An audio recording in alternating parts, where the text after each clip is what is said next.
Generator का wait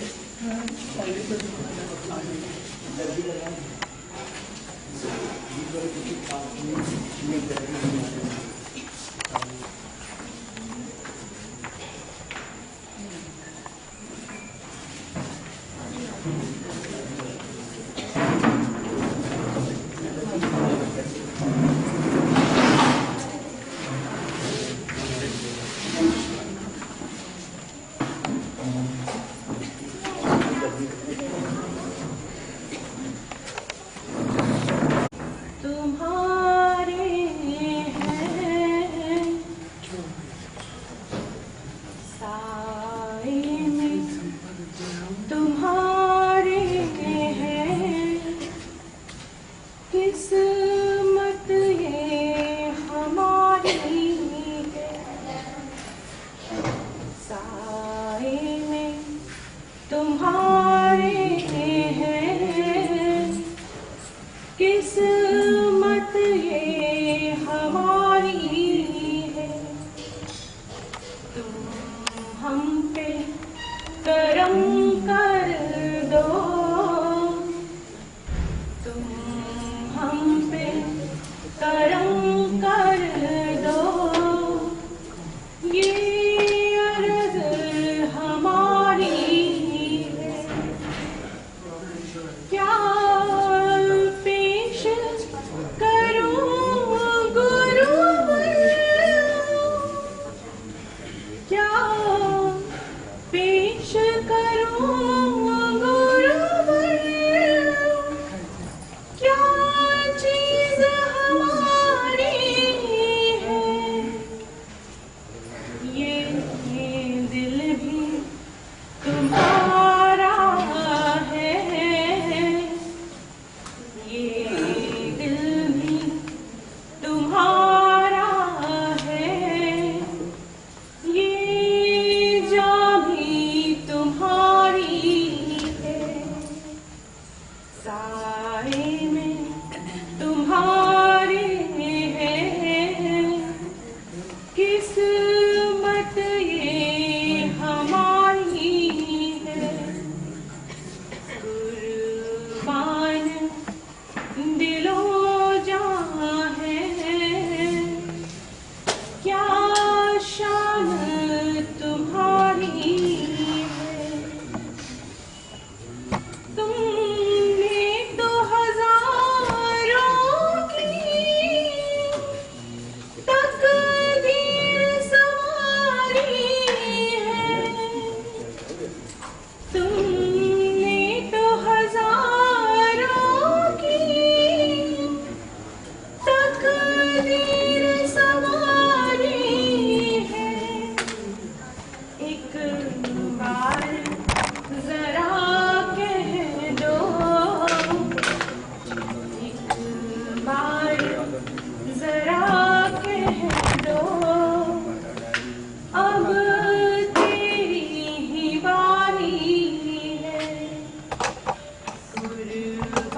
जैसे भी हैं हम तेरे महबूब की खिदमत में हैं। या इलाही जब तबाही में गिरे किसी का जहां, या इलाही जब तबाही में गिरे किसी का जहां, रहम अपना कीजियो बंदा नवाज, बंदा नवाज। रहम अपना कीजियो बंदा नवाज, बंदा।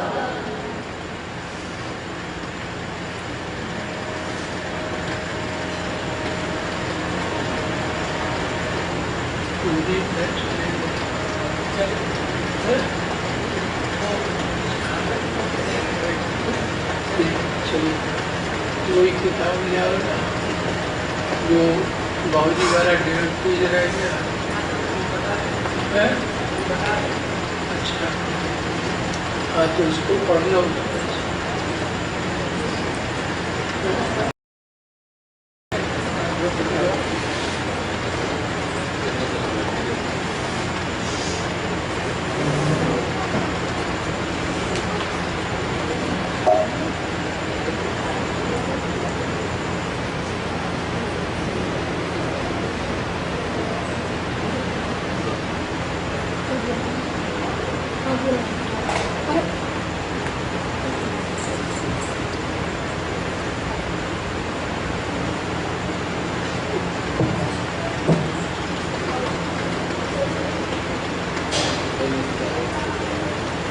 यह चंद मिसालें हैं जो आप दोनों का प्रेम दर्शाती हैं।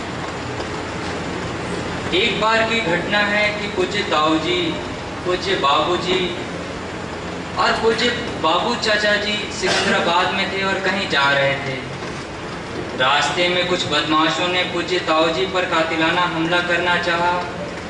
पूज्य बाबूजी ने फौरन समझ लिया कि अपनी जान की परवाह न करते हुए आगे आ गए।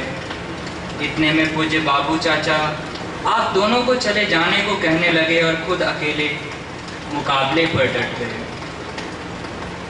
पूज्य ताऊजी दौड़कर बंदूक लाने चले गए और पूज्य बाबा जी ने पूज्य चाचा को अकेले छोड़कर जाने से साफ इनकार कर दिया। इतने में पूज्य ताऊजी बंदूक लेकर आ गए और बदमाश भाग गए। बाद में ज्ञात हुआ कि अखबार की एक एजेंसी पूज्य ताऊजी के पास थी। दूसरी एजेंसी वाले जो सत्संगी भाई ही थे ने ईर्ष्या और डराने के ख्याल से ऐसा किया था। देखिए, भाइयों का ऐसा प्रेम कहाँ देखने को मिलता है। पूज्य ताऊजी की बड़ी इच्छा थी कि वह और पूज्य बाबूजी साथ साथ रहें और एक जगह ऐसी कॉलोनी बनाई जाए जहां एक ख्याल के लोग रहें, जिसमें अच्छी सोसाइटी रहे और सत्संग का काम अच्छी तरह चलता रहे।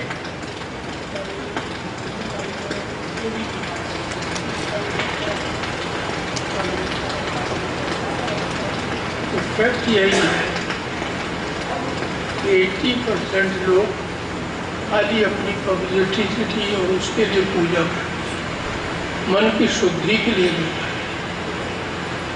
अगर 5 आदमी गए डेली एक दूसरे के बैठे,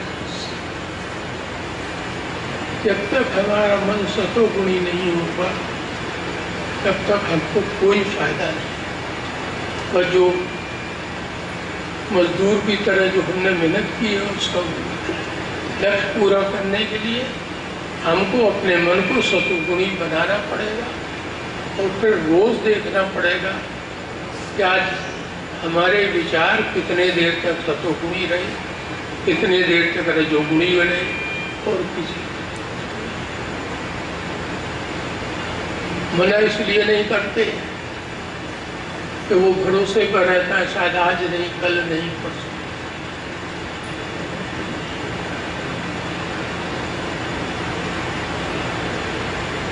तो कहाँ सतोगुणी बनता। किसी बुराई के हिसाब से नहीं है।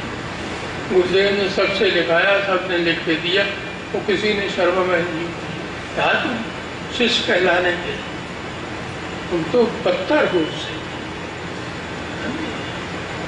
तो सब मेहनत हमारी है कि हमारा सतोगुणी मन रहे, और उसके हमें अपने मन को रोज देखें।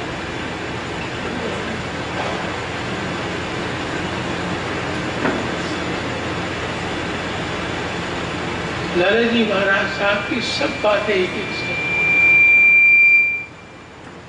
उन्हें डॉक्टरी, डॉक्टर 3-4 चीजों करता है, तो सबकी सेवा विदाउट कास्ट कलर क्रीड। अगर उसकी नीयत सही है तो सोने को सुहागा है। और इसीलिए लाला जी महाराज सोचते थे कि पेशे तो दो ही है, या डॉक्टरी या मास्टर, बाद बाकी सब पेट पालने के लिए। टीचर लोगों को ज्ञान देता है। अज्ञान आदमी कह सकता था हमें ईश्वर के बारे में ये सब चीज नहीं बात। तो जब हमको ज्ञान हो गया तब फिर हम अगर अज्ञानी बने रहे तो फिर हमारा दोष, फिर हमारा दोष। यानी सब सहूलियत के बाद केवल हम लोग को इतना ही बताया था शुरू कि बेटे इतना प्रार्थना करना, या अल्लाह तू ही सबका माहूद, तू ही सबका मतलूब, तेरी जगह हम ही। शर्त ये थी रोज तुम्हें नोट करना पड़ेगा कि नागा, और जिस रोज नागा करोगे खाना नहीं, जिस रोज नागा करोगे खाना नहीं। कितने दिन हम लोग पूजा छोड़, टाइम नहीं मिला था आज हमको। तो जब तक हर वक्त उस मालिक को याद नहीं,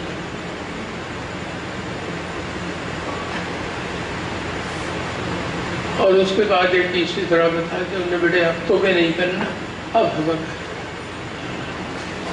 अब हमको करना, हम जैसे चाहेंगे। इसके अलावा ना कोई तालीम भी ना,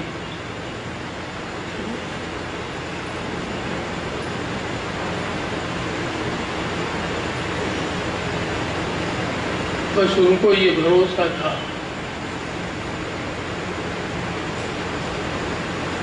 कि हमारी हर इच्छा को सामना लेती होना, ये उनको पक्का है।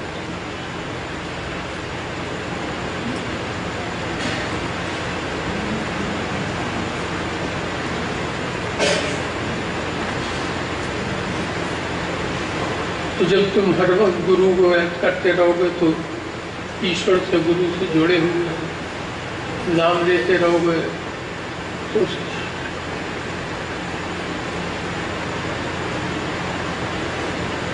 और अपने कर्मों को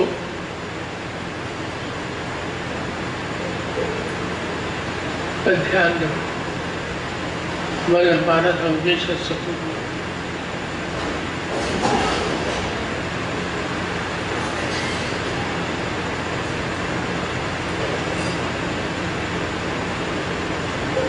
और साल भर भी अगर आपने ये डटे कर लिया तो ईश्वर आपको खुश रखने के लिए हम ही से पूछता, बताओ तुम कैसा, कोई कर दिया।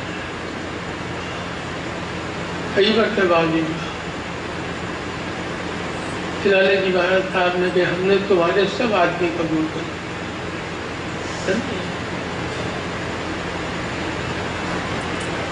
और कोई रह गया हो तो बता।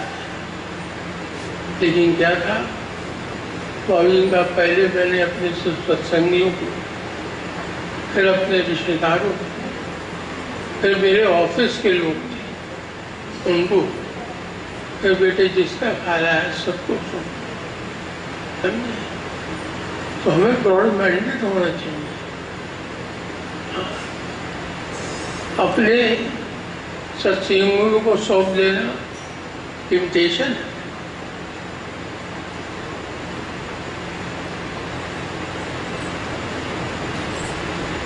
और उसमें से उनके ऑफिस के एक आदमी 11-12 साल तक आए।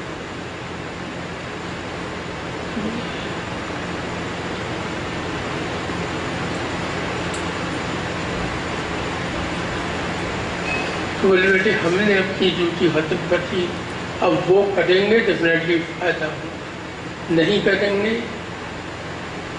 तो मेरी कोई जिम्मेदारी।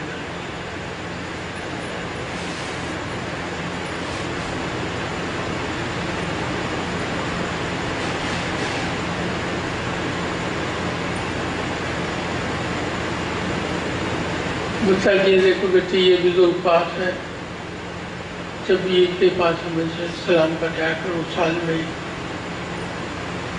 कोशिश करते हैं और यदि अब तक पूरी होती है तो जब हम आपसे मिलके कोशिश करेंगे तो कोई वजह नहीं कि हमारा स्वभाव बन जाए कि हमको साल में आए।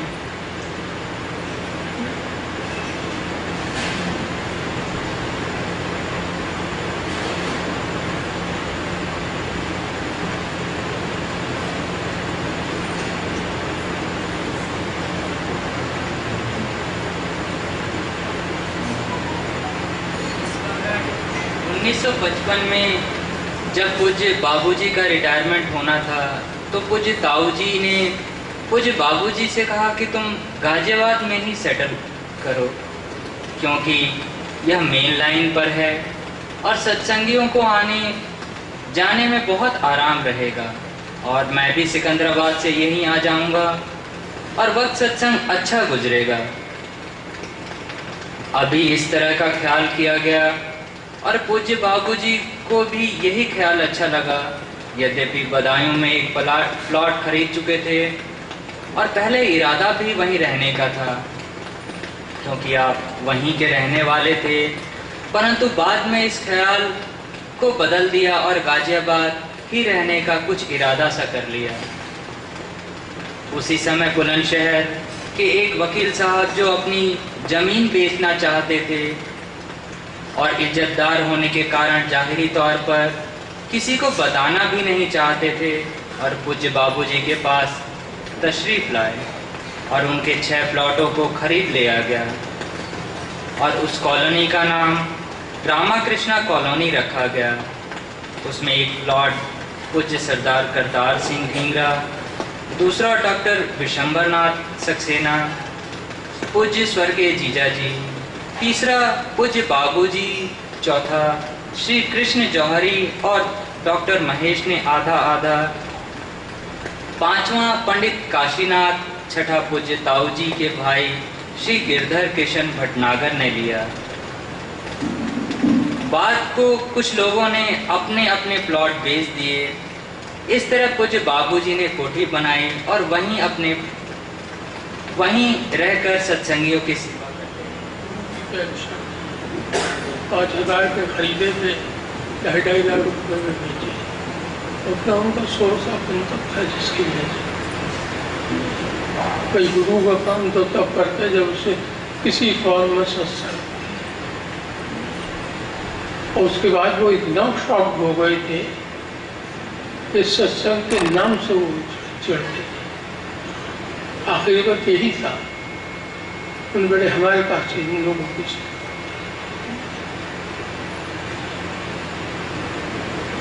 जो चीज छोड़नी है उसी को आप रखते हैं, और जो आपको भी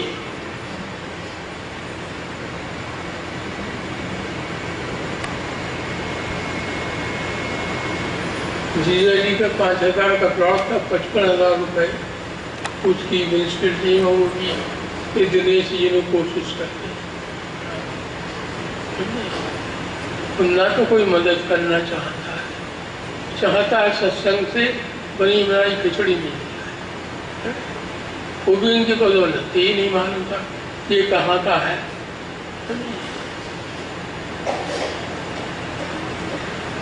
तो खाली हमें इतना ही देखना है, खाली अभ्यास से नहीं, कर्म भी करने पड़ेंगे, कर्म भी करने पड़ेंगे और जब परमात्मा का पल्ला भारी होगा उसकी कोई नहीं कहता कि दुनिया के सब लाभ। बाबूजी ने देखे इतनी बड़ी गृहस्थी निभाई, ताऊजी ने इतनी बड़ी गृहस्थी निभाई, ये टिवाड़ा सबने रखा, लेकिन ये परमार्थ को बरीता था। परमार्थ के काम में उन्हें कभी किसी ने पूछा, उन्हें ताऊजी ने अपना मकान दिया, लड़कों को बराबर बांट के, उन्हें सत्संग का पोषण अलग किया।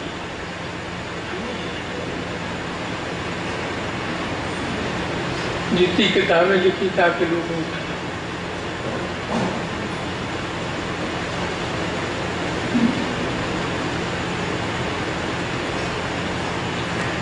लेकिन जब वक्त आखिर आया तो हर एक को, इंक्लूडिंग लाला जी महाराज, चाचा जी महाराज, वक्त मायूसी था। तो जैसा वो चाहते थे वैसे कोई बन नहीं।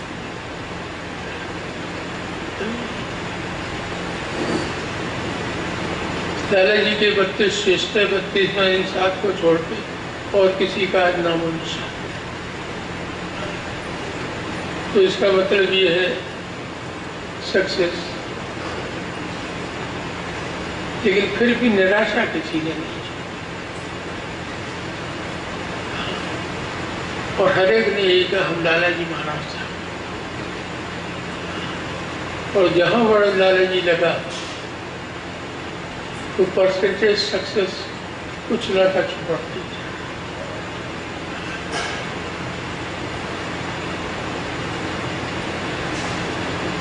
तो कोशिश ये करिए कि पहले हम आइडिया बने। शुरू में कोई आइडिया नहीं होता, कोई दूर। और सिवा 2 चीज करती हैं हम लोग, सेवा और आज्ञा करना। इसके अलावा किसी ने कुछ नहीं। उसके अलावा और उसके लिए हमको अपने मन को 24 घंटे देखना पड़ता। रात को सोने से पहले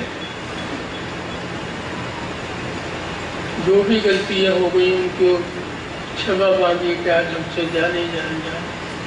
कुछ गलतियां जाने से होती हैं, कुछ अनजाने से। जा रहे चीचुओं पर पैर पड़ गए, मर गए, ये भी पाप है। लेकिन अनजाने में है, इसका लेख जो है। लेकिन जो जान के आपने किए हैं, किसी को कष्ट दिया है, किसी को सिखाया है, ये सब चीजें तो उनको हम और आप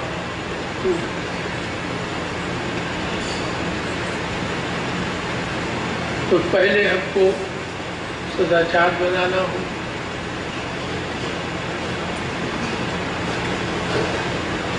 और फिर परमात्मा बनाना। और जिसके लिए हमें अपने लिए बनाने पड़े, हर एक की ड्यूटी अलग है। तो धीरे धीरे सब काम हो गया।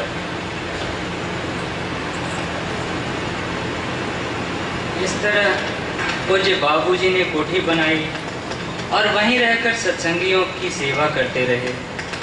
सन 1963 में सत्संग ने भंडारा की शक्ल ले ली और तब से आज तक यहाँ बुजुर्गों की याद में भंडारा हो रहा है। इस कॉलोनी बनाने के अंतर में पूज्य ताऊजी बताते थे कि एक बार पूज्य लाला जी साहब ने यह इच्छा की थी कि यदि हम ख्याल सत्संगी भाई फतेहगढ़ में एक जगह मकान बनाकर रहने लगें तो सोसाइटी अच्छी रहेगी और प्रेम और एका भी बढ़ेगा।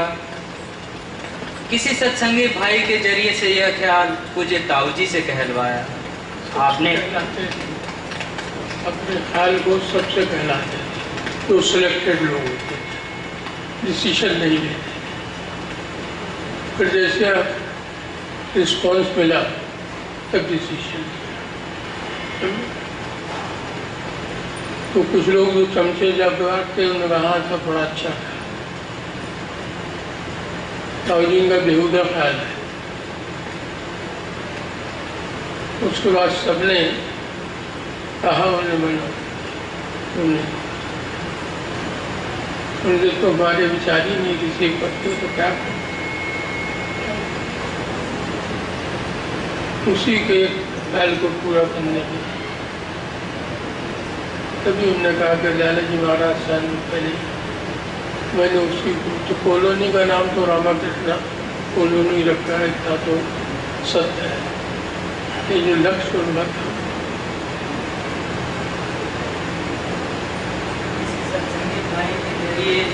यह ख्याल पूज्य ताऊजी से कहलवाया। आपने कहा कि बिल्कुल बेकार ख्याल है, परंतु जब पूज्य ताऊजी को यह मालूम हुआ कि पूज्य लाला जी महाराज की योजना थी तो आपको बड़ा दुख हुआ और फौरन पूज्य लाला जी साहब से माफ़ी मांगने गए और कहा कि मुझे मालूम नहीं था कि यह आप चाहते हैं, ऐसा ही होना चाहिए। पूज्य लाला जी महाराज बहुत दुखी हुए और फरमाया, मैंने अब अपना इरादा बदल दिया है क्योंकि तुमने मेरे ख्याल को कबूल नहीं किया। मुझे अफसोस सिर्फ इस बात का है कि अभी तक तुम मेरे ख्यालों को कबूल नहीं कर पा रहे हो। यह बात आपके दिल में घर कर गई और सन 1955 में उसको आपने साकार रूप दिया। इस प्रकार आपने पूज्य लाला जी महाराज की इच्छा को मूर्तिमान तो अवश्य किया, लेकिन सेवक का ख्याल है कि जिस प्रकार से वह बुजुर्ग चाहते थे वैसा ये लोग न कर पाए। इसका राज भी वही बेहतर जानते हैं। चंद स्वार्थी लोगों ने सत्संग में कुछ ऐसी विषम परिस्थितियां उत्पन्न कर दी कि आप दोनों के 50 वर्ष के प्रगाढ़ मित्रता को एक धक्का सा लगा और पूज्य बाबूजी ने सिकंदराबाद भंडारे में जाना बंद कर दिया। इन दोनों का बिछोह केवल बाह्य था। शरीर से अलग रहते हुए भी विरह की अग्नि में दोनों ही लोग जलते रहते थे। यह तो ऐसा लगता था जैसे श्री राम और भरत की विरह बिछोह के प्रसंग फिर से दोहरा उठे हो।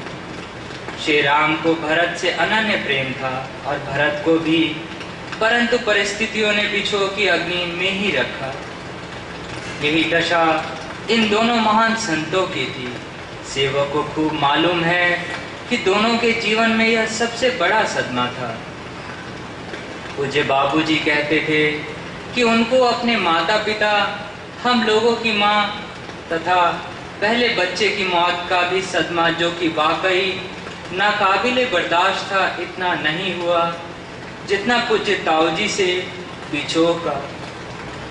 पूज्य भाई साहब और सेवक को पूज्य बाबूजी की उस दशा की अब भी जब कभी याद आती है तो कलेजा मुंह को आता है। पूज्य शर्मा बहन जी ने बताया कि पूज्य ताऊजी माला लेकर रात रात भर जपा करते थे और दुआ किया करते थे कि किसी तरह पूज्य बाबूजी और हम दोनों भाई उनके पास आ जाएं। शर्मा बहन जी कहती थीं, उन्होंने आपसे कहा कि आप 2 पैसे का पोस्ट कार्ड क्यों नहीं डाल देते। आपने बड़े दुख के साथ कहा कि अब तो मेरी दुआओं में भी असर खत्म हो गया, वरना मेरे भाई और बच्चे जरूर आ जाते। नोट यह बातें शर्मा बहन ने तथा 1-2 और साहबान ने बताई थी और जब मिलने गए तो उनकी तस्दीक हो गई। पूज्य बाबूजी जब आपसे मिलने गए तो आप फूट फूट कर रो पड़े और हाथ पकड़कर कहने लगे कि भाई श्यामलाल, जब से तुमने छोड़ा तब से सुख नाम की चीज हमने नहीं जाना। एक दिन भी तो ऐसा नहीं गुजरा कि सुख से रहा हूं। पूज्य बाबूजी कहते थे कि इतना सख्त दुख आपको उस वक्त हुआ कि बता नहीं सकते थे, परंतु प्रभु की इच्छा वह होनी बलवान होती है, यही कहा जा सकता है। जब सेवक और पूज्य भाई साहब पूज्य ताऊजी से मिलने आए तब भी आप फूट फूट कर रोए थे। यह उनका अनन्य प्रेम था, हम सबसे जो कभी भुलाया न जा सकेगा। और शरीर छोड़ने के बाद भी आप इतने ही मेहरबान हैं यह उनकी दया है, नहीं तो हम में वह प्रेम कहाँ। अंतिम भेंट, पूज्य बाबूजी की अंतिम भेंट अप्रैल सन 1970 में पूज्य ताऊजी से हुई थी, जबकि पूज्य बाबूजी, माताजी एवं मुन्नी गई थी। जब पूज्य बाबूजी को देखते ही आप प्रेम विवल होकर अश्रुपात करने लगे थे और बहुत देर बाद पूज्य बाबूजी का हाथ छोड़ा और तब कहने लगे, श्यामलाल, अब तो मुझे किसी का भरोसा नहीं रहा, यहाँ तक कि मुझे अपने आप पर भी भरोसा नहीं रह गया। अब तो सिर्फ पूज्य पाद लालाजी महाराज का ही भरोसा है। तुम मेरी आखिरत के लिए दुआ करना। देखो, दिन्ना और सेठ मेरी अमानत है तुम्हारे पास। इनकी तालीम का बहुत ख्याल रखना, जिससे पूज्य लालाजी महाराज का काम होता रहे। मेरा आशीर्वाद तुम्हारे साथ है। तुम सब बहुत खुश रहो। फिर माताजी से कहा, बेटी, मुन्नी की शादी हो जाएगी जैसा श्यामलाल और तुम चाहती हो। मेरा आशीर्वाद है।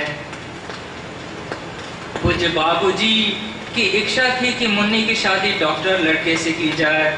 उसके बाद ही थोड़े से प्रयास से मुन्नी की शादी तय हो गई। यह उनका ही आशीर्वाद था। पूज्य बाबूजी फूट फूट कर रोने लगे और कहने लगे, भाई साहब, हम छोटे हैं, हमसे अगर कोई गलती हुई हो तो क्षमा कर दें। पूज्य ताऊजी ने उन्हें बहुत देर तक रोके रखा और रोते ही रहे। जब आप चलने को तैयार हुए तो ऐसे ही विदा किया जैसे अब न मिल सकेंगे। यही आपका अंतिम दर्शन तथा मुलाकात थी। और उसके बाद आपका 1970 मई में निर्वाण हो गया। आप पूज्य बाबूजी से तो अतुलनीय प्रेम करते ही थे, पर हम लोग भी उनके प्रेम की हरारत से सरोकार रहते थे। उनकी मेहरबानियाँ, उनका प्रेम, उनकी मोहब्बत बेगरजाना यदि लिखूं तो समझ नहीं पाता हूँ कि क्या लिखूं और क्या छोड़ दूं। एक घटना इस प्रकार की है कि हमारी बड़ी बहन की शादी हुए बहुत कम दिन ही हुए थे कि पूज्य जीजा जी डॉक्टर विशंबरनाथ को टाइफाइड हो गया। हालत बहुत बदतर हो गई और आपको शर्मसार हो गया। उनके बड़े भाई जो डॉक्टर थे, इलाज कर रहे थे। हालत ऐसी हो गई कि बचने की कोई उम्मीद न रह गई। पूज्य जीजी ने घबराकर पूज्य बाबूजी को बुलाने का आग्रह किया और पूज्य बाबूजी को तार दे दिया गया। पूज्य बाबूजी को ज्यों ही तार मिला, आप पूज्य ताऊजी के पास गए। आप भी काफी चिंतित हुए और कहा, अभी तो नन्ही के हाथ की मेहंदी भी नहीं छूटी और ये परेशानी। दया करके मोहब्बत से भर के आपने एक ताबीज लेकर पूज्य बाबूजी को दिया और कहा, तुम फौरन चले जाओ और यह ताबीज दाहिने हाथ में बांध देना और बाएं हाथ में तुम दुआ करके ताबीज बांध देना। परमात्मा चाहेगा तो शर्तियाँ अच्छे हो जाएंगे। पूज्य बाबूजी ने ऐसा ही किया और आप ठीक होने लगे। मुसीबत टल गई। जहाँ तक मुझे मालूम है, पूज्य ताऊजी ने फिर कभी किसी को तरह का ताबीज नहीं दिया। यह उनकी महती कृपा थी हमारे परिवार पर। सारे संसार को कागज बना लूं, सारे बनों को कलम और सारे समुद्र को स्याही बना लूं, तब भी आप दोनों के प्रेम की को नहीं व्यक्त कर सकता हूँ। असमर्थ हूँ, क्योंकि यह हृदय की वस्तु है और हृदय के पास लिखने की ताकत नहीं। हे प्रभु, ये दोनों महान संत जहाँ भी हों, हम सब पर दया करें और हम आपके बताए हुए रास्ते पर अग्रसर हों, यही वरदान दें। पूज्य बाबूजी ने बड़ी श्रद्धा पूर्वक भंडारे का एक दिन खास आपके लिए रखा, जिसमें हम सब उनको अपनी श्रद्धांजलि अर्पण करते हैं। ऐसा कहीं नहीं होता। अक्सर देखा गया है कि लोग केवल अपने गुरुदेव का भंडारा करते हैं, परंतु पूज्य बाबूजी की यह एक विशेषता है कि आपने भंडारा 4 दिनों का करके पूज्य लाला जी, पूज्य चाचा जी साहब तथा सिलसिले के बुजुर्गों के साथ साथ अपने प्रिय पूजनीय गुरु भाई पूज्य ताऊ जी का भी भंडारा एक दिन को अपने जीवन काल में ही कर दिया था। इसकी विशेषता वही समझ सकते हैं जो लोग उन दोनों महान संतों को समझने की शक्ति रखते हैं या कुछ समझ पाए। पूज्य बाबूजी साहब सर्वप्रिय थे। वह उनके व्यक्तित्व का अनुपम सौंदर्य था जो कहीं देखने को दुर्लभ है। ऐसे महान संत की हम संतान हैं, ऐसे महान पुरुष से हमारा वास्ता है, सोच सोच कर एक अजीब अनुभूति का अनुभव कर उठता हूँ। आशा है कि पूज्य बाबूजी एवं पूज्य ताऊ जी के जीवन के प्रेम को पढ़कर सभी आध्यात्म के मार्ग में चलने वाले प्राणी एवं सत्संगी बंधुजन उस प्रेम का अनुभव करेंगे। पूज्य ताऊ जी का एक पत्र जो पूज्य बाबूजी ने शायद बतौर याददाश्त रखा है, उसकी नकल यहाँ देना अपना धर्म समझता हूँ। खत बिरादर अजीज डॉक्टर श्यामलाल जी साहब, 4 जनवरी 1936। परमात्मा आपको अपनी नियमतों से सरफराज करे। मोहब्बत का भरा हुआ खत आया, दिल को तरावट का बाइस हुआ। मेरी मुद्दत से ख्वाहिश थी कि आपसे मिलूं। इसी वजह से किसी खत का मशहर जवाब नहीं दिया। इरादा कर रहा था कि अयाम दशहरा में जरूर नियाज हासिल करूंगा, लेकिन क्योंकि उसमें मैं लगी हुई थी पूरा नहीं हुआ। दूसरे परमात्मा को मंजूर था कि नए अहसाब को आप ही शुरू कराएं। मेरा इरादा था कि 20 तारीख को आऊं, लेकिन उधर को अजीज महाराज कृष्ण तशरीफ नहीं लाए और उधर आपका खत आ गया। इरादा 28 तारीख के लिए मुलतवी कर दिया गया। फिर आपका तार आ गया। अगरचे वालिद साहब की तबीयत खराब थी, लेकिन मुकम्मल इरादा कर लिया था कि जरूर पहुंचूंगा। लेकिन उसी रोज दफ़अतन उनकी तबीयत ज़्यादा खराब हो गई। उनको इन्फ्लुएंजा के साथ निमोनिया हो गया था। मजबूरन 4 बजे शाम को इरादा तब्दील करना पड़ा और आपको तार दे दिया। मुझको आपके व दीगर भाइयों के तकलीफ का बहुत अफसोस है और माफ़ी चाहता हूँ। ईश्वर को अगर मंजूर है तो जल्दी ही फिर हाजिर होऊंगा। गुरु महाराज का कर्जा अदा करना है और फिर दुनिया पीछा नहीं छोड़ती। बाद मर्तबा तो यह तबीयत चाहती है कि सब कुछ छोड़कर चल दूँ, लेकिन फिर फर्ज की अदायगी का ख्याल आ जाता है। देखिए कब आज़ाद होता हूँ, लेकिन ऐसा ना हो कि शर्मशार जाना पड़े। परमात्मा तेरे हाथ लाज है, रहम कर। आपको खत पढ़कर इत्मीनान हुआ कि आपसे लोगों को फ़ायदा पहुंच रहा है और इंशाअल्लाह पहुंचेगा।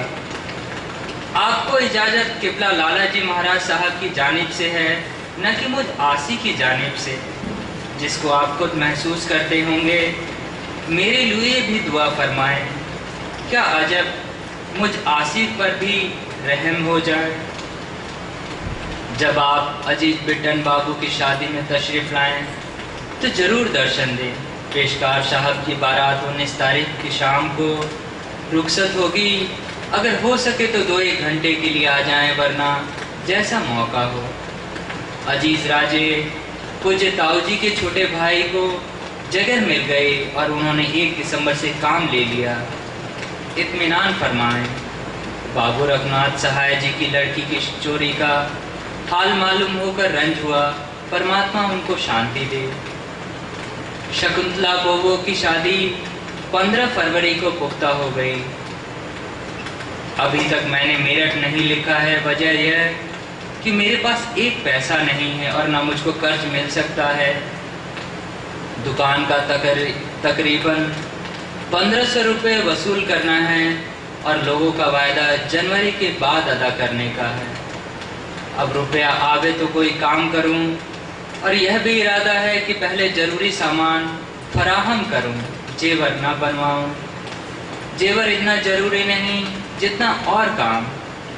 जनाब किबला लाला जी महाराज ने अपने हिदायतों में रस्म न्योता के लिए बहुत जोर दिया है। मुझको 2-3 रोज से बराबर इसका ख्याल आ रहा है, लिहाजा उसको जारी करने का मैंने इरादा कर लिया है। फिलहाल 18 आदमी ऐसे तजवीज़ किए हैं जिनसे इनके लिए कहूँगा, और उम्मीद है कि वे एक रुपए की रकम के लिए यह ख्याल नहीं कर लेंगे कि मैंने रुपया इकट्ठा करने के लिए ऐसा किया है। और अगर ऐसा ख्याल करें तो जो आदमी 1 रुपया खर्च नहीं कर सकता, उससे और क्या उम्मीद की जा सकती है। आपकी तरफ से सत्संगियों को मैंने नहीं लिखा है। अगर किसी को आप इस काबिल समझते हैं तो तहरीर फरमाएं, वरना कोई ज़रूरत नहीं। जनाब किबला चाचा जी साहब व बाबू ब्रिजमोहन लाल जी को भी तहरीर पेश कर दिया है। अगर वे मुनासिब ख्याल फरमावें तो जारी कर दें। फ़िलहाल पेशकार साहब की हमशीरा और बिट्टन बाबू की शादी दरपेश है।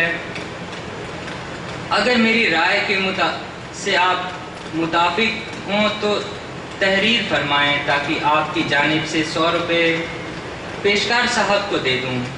आपका रुपया मेरे पास है। आपकी वाइफ स्वर्गवासी को मैंने एक रोज़ बहुत खुश देखा। वह बहुत श्रद्धालु तबीयत से बातचीत कर रहे हैं।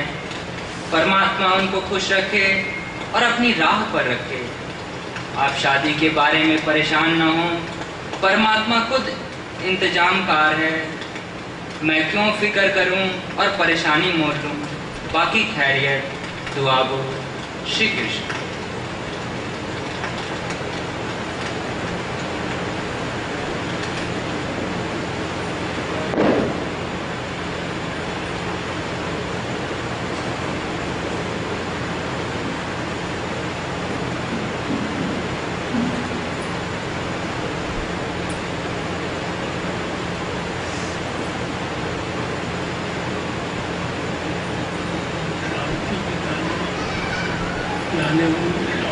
शांति का जाप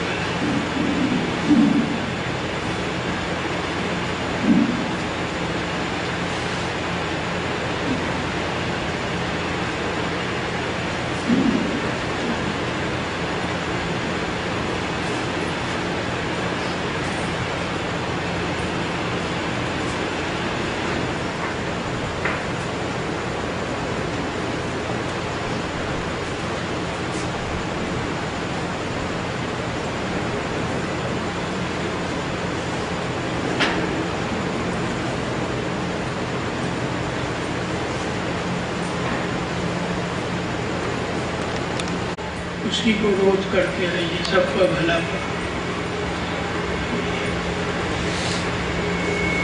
कितने परसेंटेज लोग हैं जो 3 कामों में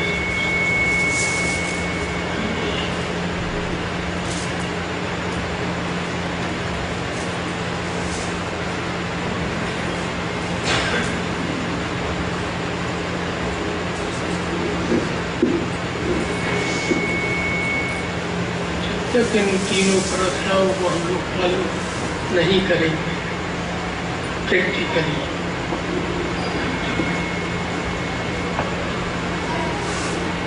तो अपनी कमियों को देखिए, उसे दूर करते जाइए।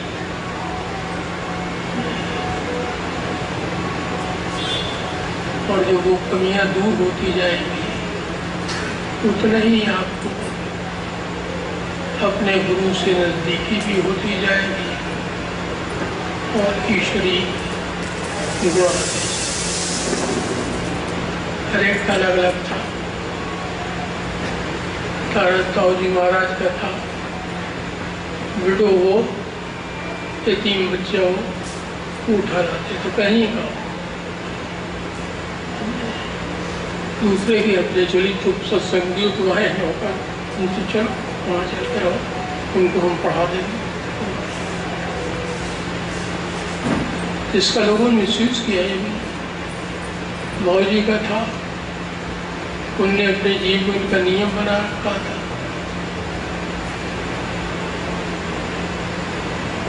वो उनकी बड़ी बहन विडो हो गई कि 10 रुपए जीवन भर उनको भेजते रहे।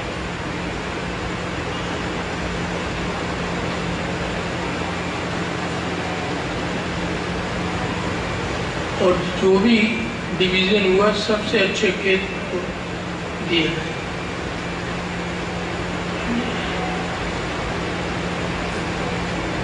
क्योंकि उनके लोगों ने कभी देखे भी नहीं।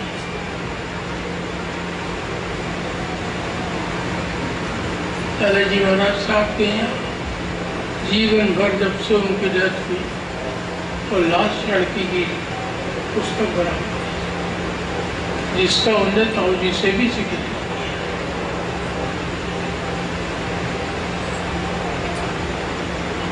कुछ अपने उसके अलावा 4 आने निकाल लेते थे, बैठ के बैठते थे, जो आया उन्हें कभी 1 आना, 2 आना, 3 आना, तो उन्हें खाना खाएंगे नहीं, अपनी क्षमा मांग ली, अच्छा फिर हम आ रहे इसके बाद।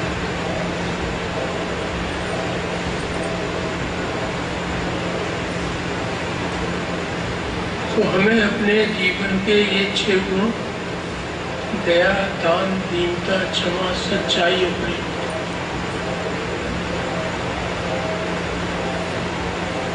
ये तो अपने दिल से पूछ लीजिए इसमें हम कौन थे।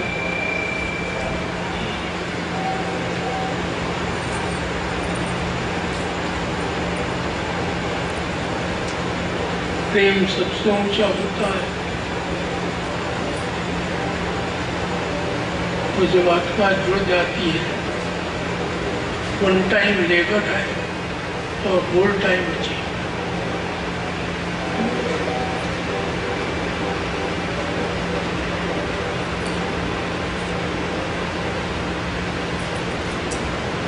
सोने पहले आज देखिए हमने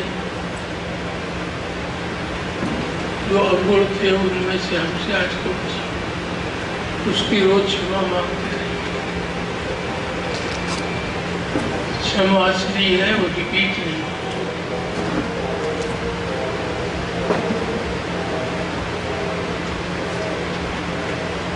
वो रिपीट नहीं।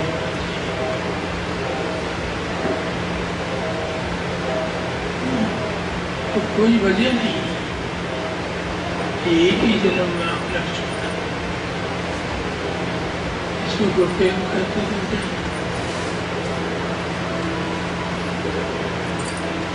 जब कोई कहता था तुमने बेटे गधे हो तो जो एक जन्म बनेगा, मैं करा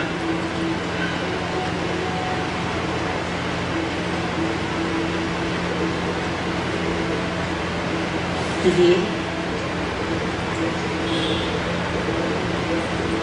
48 साल वो उनके जीवन में दादाजी के यहाँ लगा।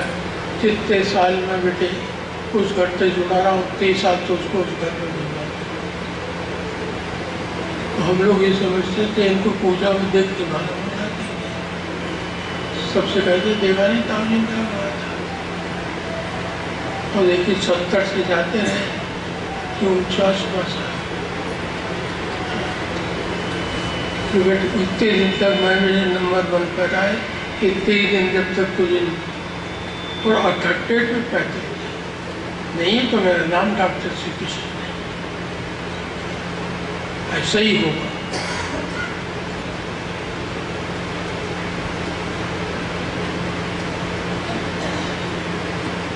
सतोगुणी मन को हमेशा सत्य करना है।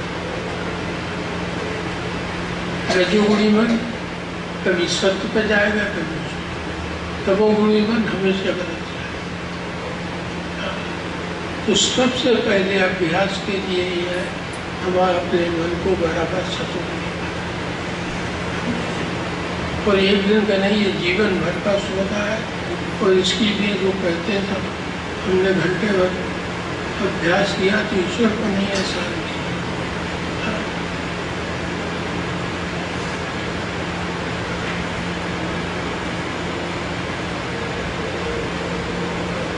जब तक ये अवस्था नहीं आती है कि गुरु को आपका ध्यान,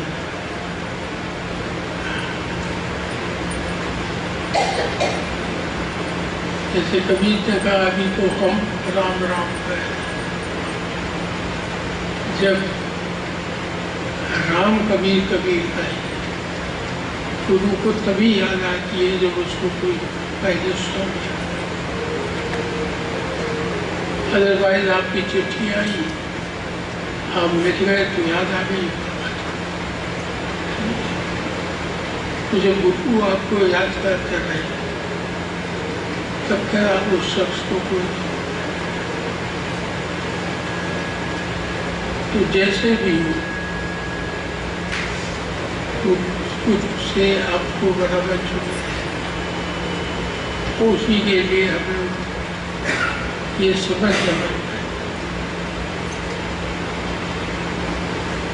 लाला जी महाराज साहब का था, चाचा जी का था, ताऊ जी का था, बाबू गंज जी का था, बाबू जी के थे। इन भंडारों के अलावा इसका केवल यही है ताकि हम उनकी याद को बढ़ाएं। इस चीज को हम दुनिया में फंस कर बहुत भूल जाते हैं, उसे बढ़ाओ।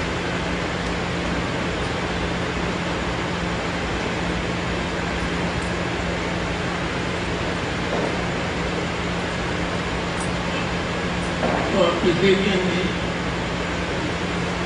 तो सबसे पहले हम ये रोज हमें देखना पड़ेगा हमारा मन कितनी देर सतोगुणी रहा, कितनी देर रजोगुणी रहा, कितनी देर किसी को रूहानी डाले। रोज नोट कर ये कह देना हो गया, लिख ली, किसी ने कहा हमें पर काट दिखाई पड़ गया। ये सब कुछ रास्ते की चीज़ें हैं, इनसे लक्ष्य यही है कि हमारा मन बराबर से मन बराबर से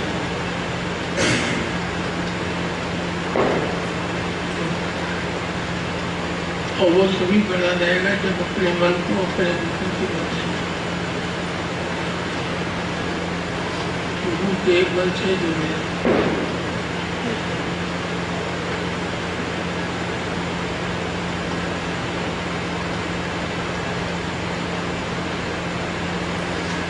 ये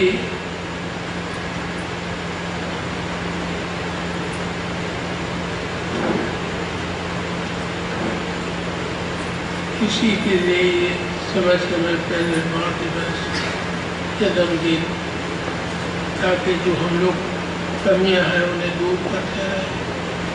शाम को देख लीजिए आज पे कितने ऐसे काम किए जो अच्छे काम थे जो आपको पढ़ना।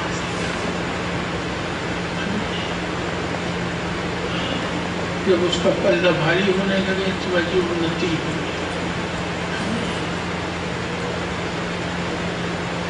मुझे उनतरी हो,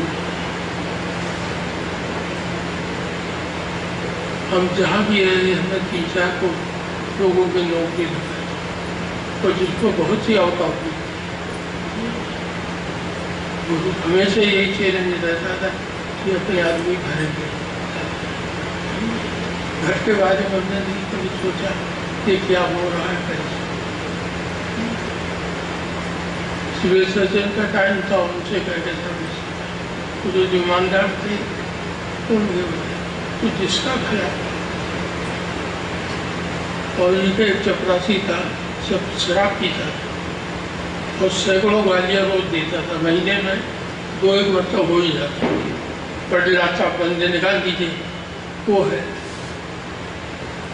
बाबूजी से कहते थे बाबूजी आप इसको निकाल के नहीं देते। उन्होंने कहा नहीं बेटा ये गलती कर रहा है, इसको सुधारना हमारा काम है। इसको निकाल देंगे तो इसके बच्चे भी क्या करें।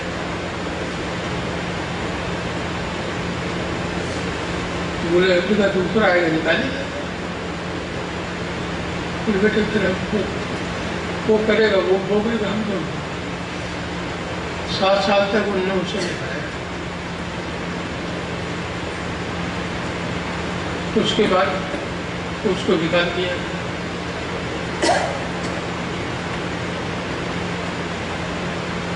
जिसने एक ने निकाला वो आदिवाल में सेटल।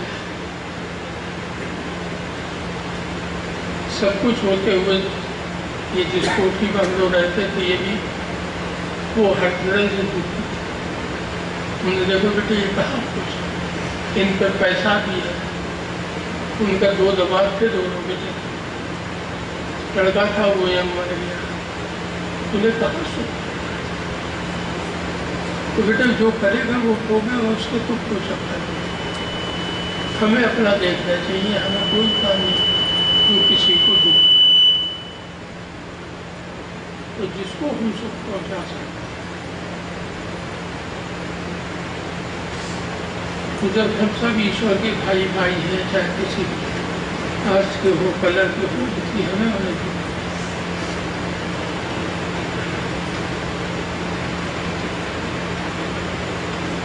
तो दुनियादार कोशिश करता है कि जो लड़ते रहे ताकि इसी तरह औरों पर इसीलिए हर उसमें चाहे कोई धर्म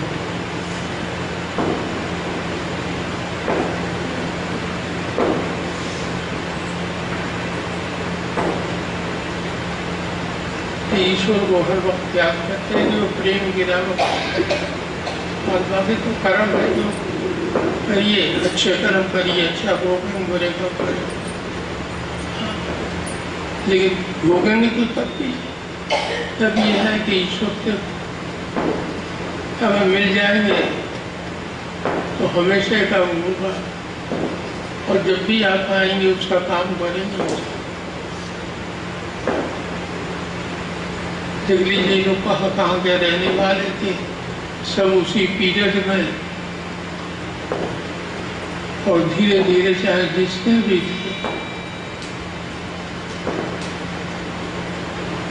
सब लोग मिले, लाला जी का काम किया, उसी लिस्ट में आप भी हो जाइए सब हम भी।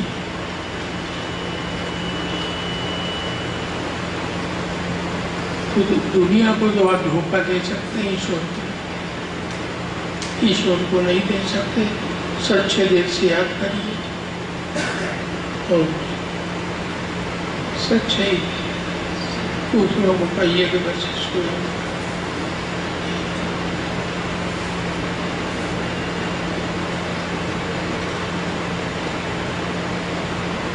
सबसे ये हो कि अपनी डायरी लिखे और अपने मन,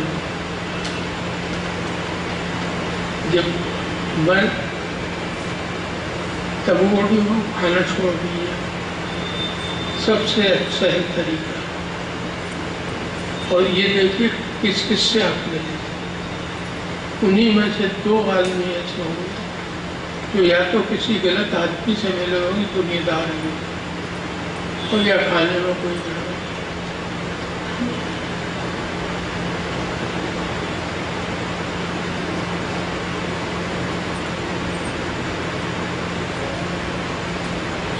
चाचा जी की जो कंबाइंड लाला जी की किताब है, इससे बराबर पहुँचते हैं। बुजुर्गों की लाइफ हिस्ट्री को देखिए, जिनने उस पर ऐसे जब हमने बाबूजी से पूछा, बाबूजी चीजें सताऊजी ने हमको अकेले सब बताइए, आप कहिएगा हम लिख दें। बाबूजी अच्छा, तो बाबूजी बेटे लिख चुके हैं, तो रिपीट करने से तुम्हारा पैसा भी खराब होगा और समय भी खराब, यानी बड़ा रिजल्ट दिया मंथली मैगजीन के।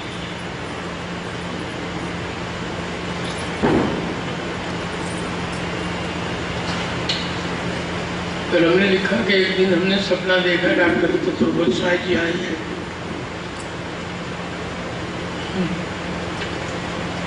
और वो हमको एक किताब दे रहे हैं जिसमें ताऊजी यूनिवर्सिटी तुम्हारे गुरुदेव थे, उनके बारे में क्यों नहीं लिखते। और उन्होंने कहा हम उनकी उसमें हमारी फोटो जरूर लगा दी। उनका 2 महीने से रोज पूजा में देखते हैं, और उनका बड़ा अच्छा उत्तम ख्याल है। भाई साहब की सोबत हमने बड़ी उठाई है, किताब लिख के भेज देना।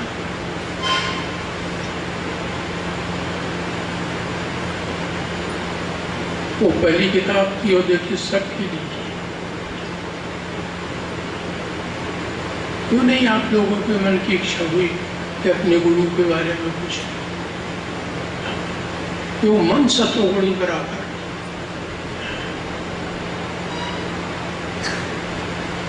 उस मन को जब भी सतोगुणी तो वो हमेशा सत्य की तरफ।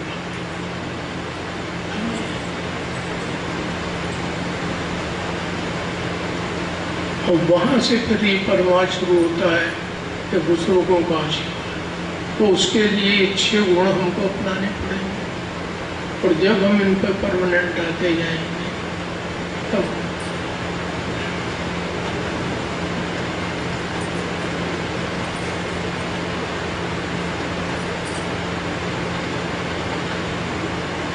हमें रोज देखना चाहिए हमने कितने भले काम। जब हम प्रार्थना करते हैं सबके तो खाली मुँह मानी तो अपना विश्लेषण करेंगे कितने हमसे भले काम।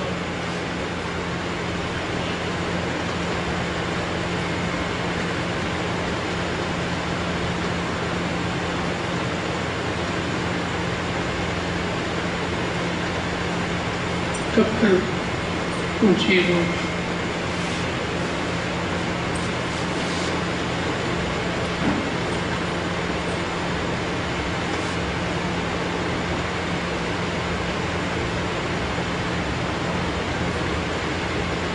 सबसे यही प्रार्थना है जितना हो सके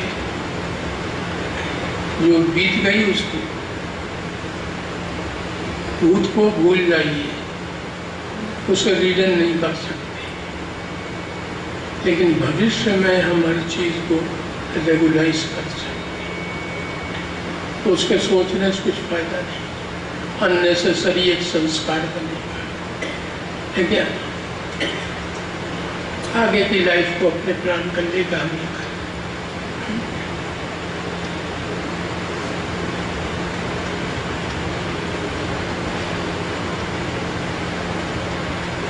फिर आशीर्वाद ही आशीर्वाद वो तो जानते हैं,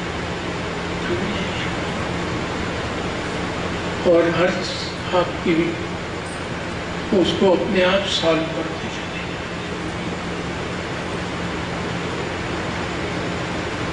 यही अवस्था होती है जिसको कहते हैं खुद ही को कर बुलंद इतना कि तकलीफ है, बता तेरी रजा क्या है। फिर गुरु को शिष्य का ज्यादा, लेकिन एक कुछ बुजुर्ग के एक शिष्य थे, वो कुल एक मरता है और कभी नहीं आए।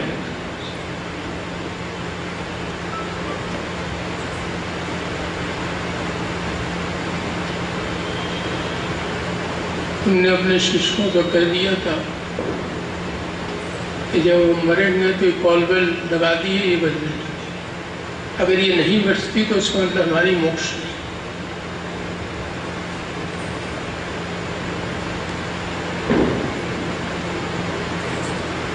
4-5 महीने बाद उनकी डेथ हो गई। कॉल बेल नहीं बची।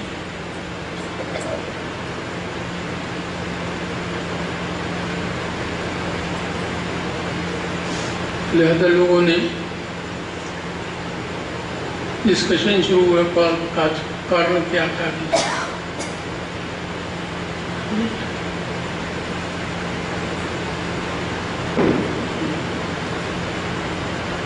किसी का गुरु जी ने हमको इशारा किया था, किसी ने हमको गुरु बनाया।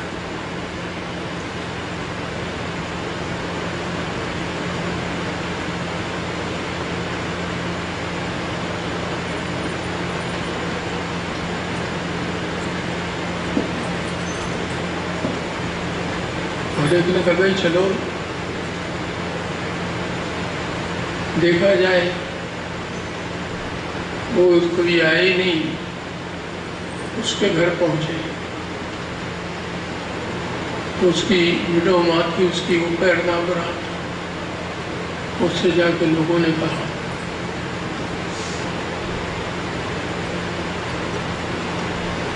फूट फूट के रोने लगा। बोले भैया तुम कभी आए ही नहीं। बोले यही तो दुख है, जब से हम गुरु के याद से बैठे हैं तब तो दूसरा कोई ख्याल ही नहीं।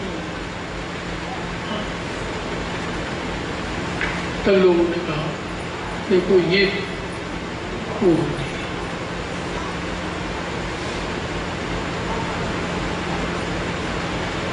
तो जब तक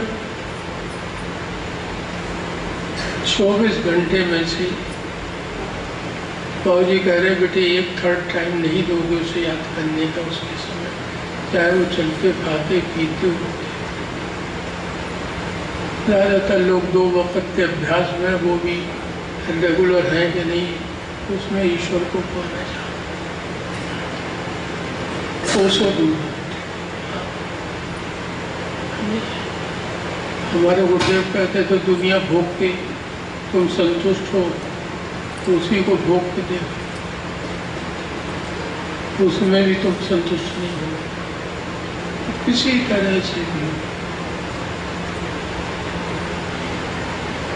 ये हर एक कर सकता है कि नाम को और उसको हर वक्त, तो इससे हर वक्त साथ भी है।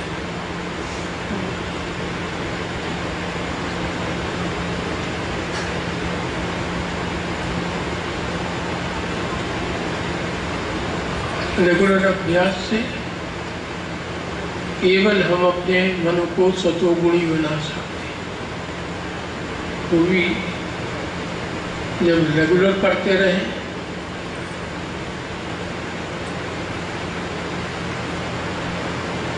सत्संग से हमारे मन को शक्ति मिलती है।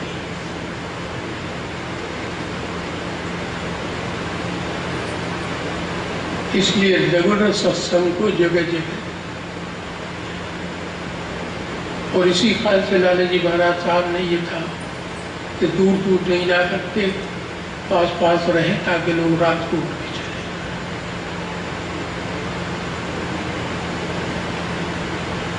और भंडारे में जो कि कॉस्टली भी होता है छुट्टी की, उस के लिए उसमें आपको गुरु से शक्ति मिलती। गुरु अपनी शक्ति का हिस्सा, और वो क्या करता है अपने गुरु से प्रार्थना करता है कि सब इन्हें भी शक्ति दिए ताकि ये लोग भी रास्ते पर चले। अच्छा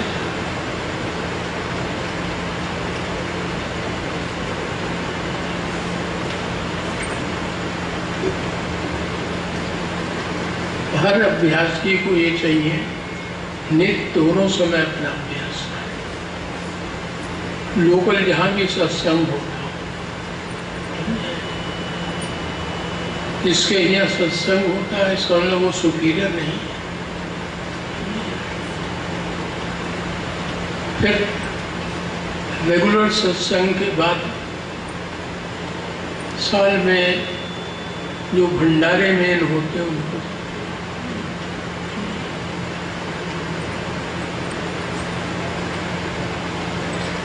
पढ़ने के लिए ओपन है।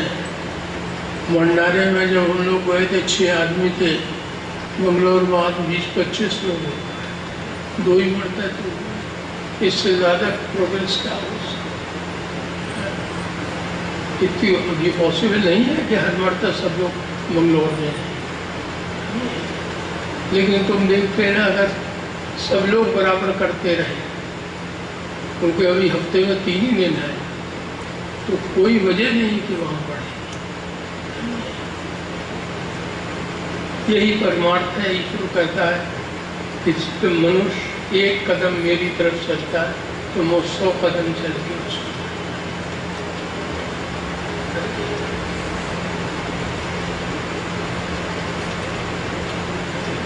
तो 1 कदम तो हरेक को चलना, हरेक को चलना पड़ेगा। ग्वालियर था, यहाँ था, ग्वालियर पहले भी होता, सबसे पहले सत्संग बाहर ग्वालियर ही शुरू। वहाँ हमारे गांव के पट्टीदार थे, रिश्तेदार भी थे। उनका एक काम था, दर्जा 4 थे, हाई कोर्ट में प्रैक्टिस करते थे। कबाली बहुत बैकवर्ड जगह। उनका अपना ये था, प्रैक्टिस चलती कि एक आना रोज डाल, तो उसी में से जिसको ज़रूरत होती थी, रिश्तेदारों को, गरीबों को, सबको, और सबको ले जाते थे, चलो हम। सब बच्चे निहत खराब।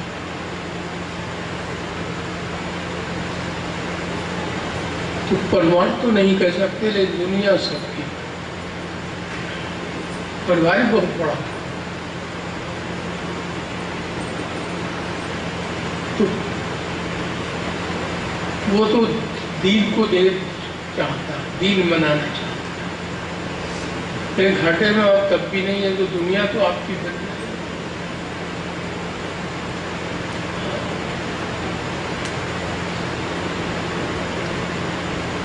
उनकी बस 2 ही ज्यादा पूजा थी उस वक्त। एक तो ये था, ये गाना रोड डाल दिया उसमें से, और उस वक्त 30-40 लोग आते थे, सबको दूध पिलाता। वो दूध वाला आज भी उन्हें याद है। सत्संग की तरफ से सबको वो दूध पिला, जितने लोग होते थे उन्हें दूध पिला। तो सबसे अनुरोध ये कि जितना हो हम अपनी ड्यूटी छोड़ें और वो दया कृपा का बचा हुआ सब उसी पर छोड़ दें, तो पक्का भरोसा करें तो कोई।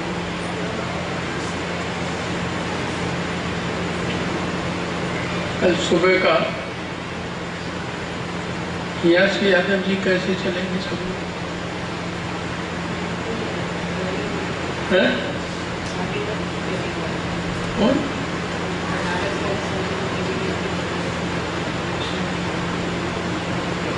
नहीं, जितने लोग हैं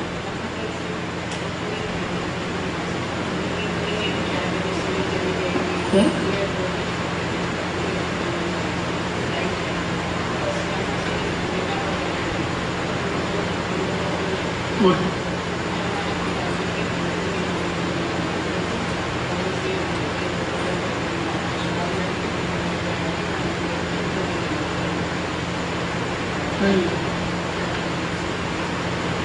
जो हमारे कहने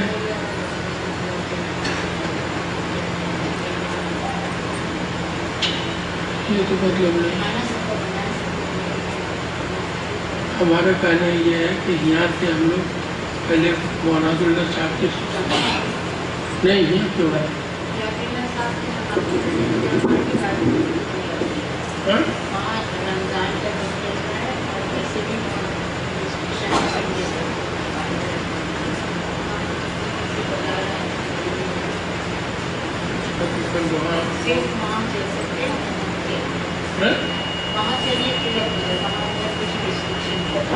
तिलक क्या करते हैं? रमजान चल रहे हैं तो हम दूसरी बात ये है कि अगर उनका कुछ एरिया